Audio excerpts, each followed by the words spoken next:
look, Liverpool are just, having a very bad season, and they can't score in front of goals, and maybe their fans try to score. So I don't know. For them, that's probably just something for them that they think, that I don't know. They're weird over there in Liverpool. Never acceptable. It's never acceptable, Tosin. Don't say it's acceptable and that they have a reason because they are frustrated or whatever. Violence is never the answer, okay? Never.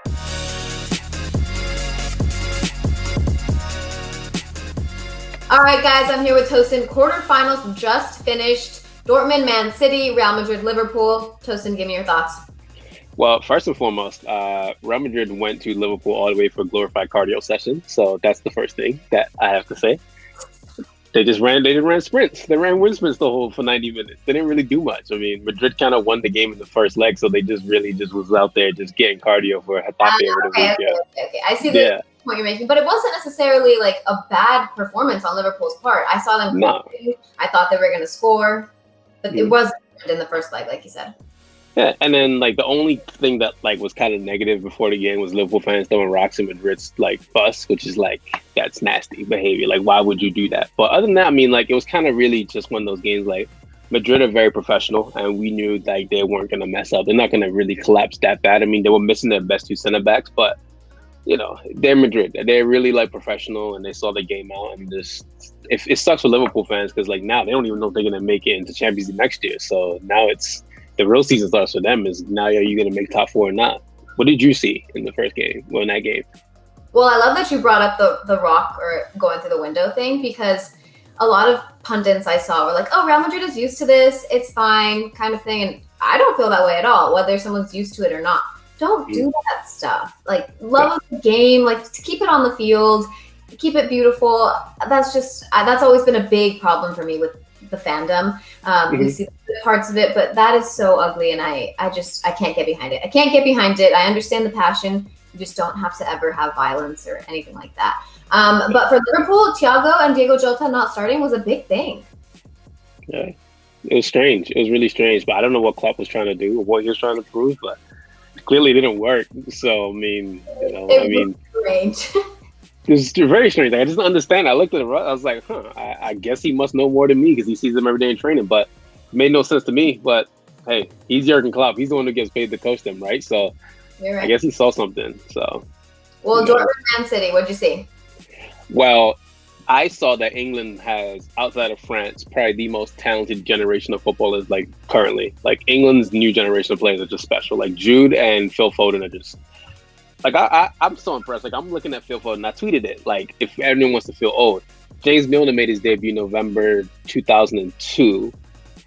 Jude Bellingham was born June 2003. So 7 months after Jude Bellingham was born, and he's scoring. He's the second young.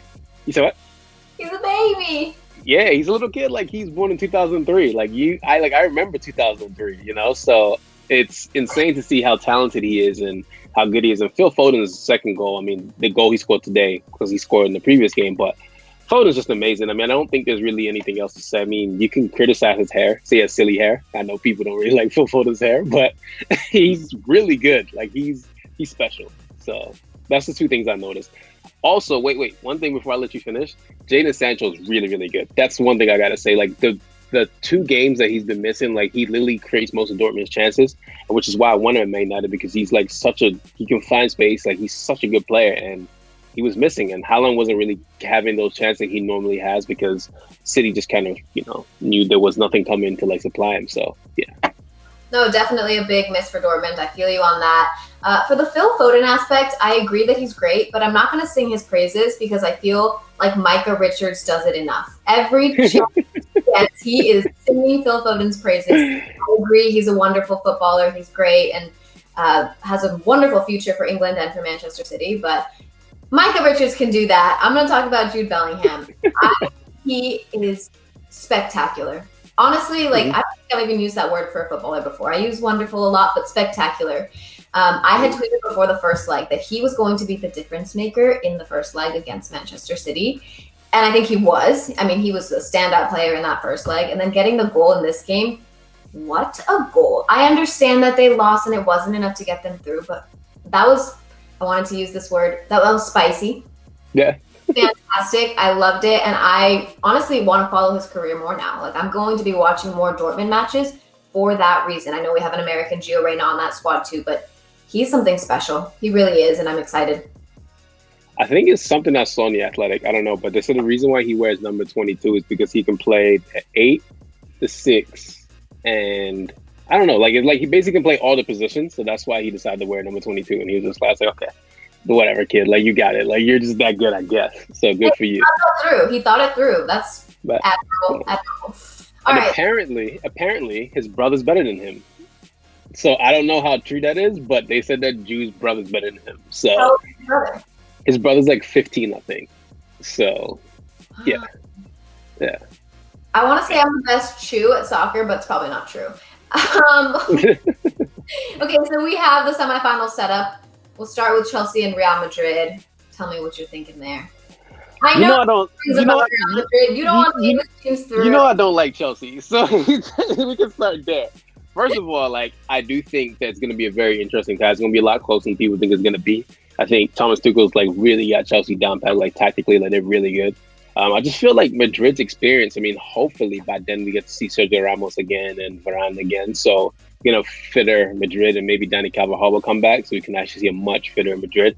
Because I was watching, what's his name, Valverde playing right back, and I was like, he's struggling out there. That guy, like, bless his heart, he is not a right back at all. But yeah, we just hopefully see. I personally think Madrid's going to beat Chelsea. I just feel like Chelsea right now struggle to score chances, and Madrid would enjoy that. So it's going to be very interesting to see Chelsea and Madrid. But I do think Madrid's going to beat them. Okay, well, just to add to your experience aspect, Real Madrid has been to 4 finals in the last 7 years, which you can't argue that. You just really honestly can't. Zidane knows how to get them to the end. You can have questions and problems with how they do during the season, but he always finishes strong when it's needed most. And they killed Liverpool in that first leg. That performance, if they are consistently going to perform like that, I'm worried for Chelsea. Obviously, I work with Chelsea, so I'm going to play devil's advocate, but that performance...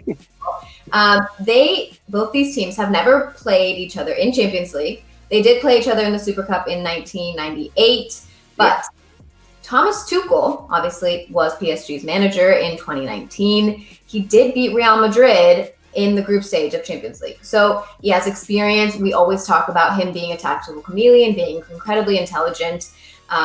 So maybe those tactics can face off against Real Madrid, and I'm excited to see that. I'm honestly really excited to see American Christian Pulisic play against Real Madrid. Like, how mind-blowing is that? Yeah, it's amazing. Like, an American kid playing in the semifinals is amazing. So it's good. It's really good. You have an all-English final, don't you? I do. PSG, Man City. I totally have Man City coming out of that one. I know you don't. No, I do not. Again, I'm a big hater, and I can admit it. Like, I'm a big, big hater. If you're an English team and you're not united, I don't like you. I mean, respect everybody. Like, I try to be as neutral as possible. But, hey, look, I just feel like PSG with Mbappe and Neymar, like, on the counter, they're just devastated. I feel Verratti's going to be back. Him and his gorgeous eyelashes that I've mentioned a million times are going to be back. So... yeah, I feel it's just it's going to be up and down. You don't know who's going to win, but I just kind of feel PSG's attack is just that much more potent, and having Verratti back is going to be so crucial for them. Paredes played really well yesterday. So did Ghana. Ghana played really well as well, but I just feel like Verratti, he's that missing piece for them. They need him really badly. So once they get him back, Marquinhos, I think they'll be good. I really didn't think through that they would have those players back potentially, but I'm going to stick to my guns by saying that they face each other in the 2016 quarterfinals of Champions League, and Manchester City won that one. So that's some history there. I know we can't always rely upon the history aspect. I do think that Dortmund really showed their stuff against Man City and showed potentially deficiencies that PSG can exploit. But I will go back to my point about Neymar. If you have those chances against Man City and you don't finish them, I think Man City can punish, not being clinical. So I don't know. I'm going to have an English final in my opinion, just to make you upset as well. That's fine. All right. Those are our reactions and predictions for the Champions League. Make sure you leave your comments and subscribe to us. Don't be mean in the comments, because it's not nice to be mean.